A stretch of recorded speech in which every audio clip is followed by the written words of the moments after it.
Dneska si uděláme českou klasiku. Ahoj! Dostali jsme kůň na svíčkou, ale protože nemáme moc času, Vzali jsme si na pomoc multifunkční hrnec Salente Ario 2, ve kterým budeme jak restovat, tak využijeme takové vaření a ještě si v něm uděláme knedlíky v páře. tak jdem na to.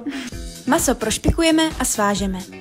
Hrnec nastavíme na restování hovězího a maso zatáhneme.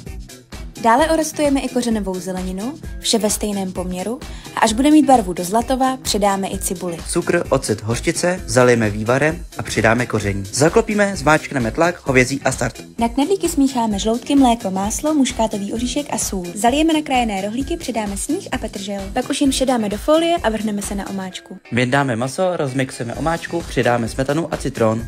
Pak si připravíme parní lázeň a dáme dělat knedlíky. Když jsou hotoví, nakrájíme společně s masem, dáme na talíř a zalijeme omáčkou. A ještě vše dozdobíme.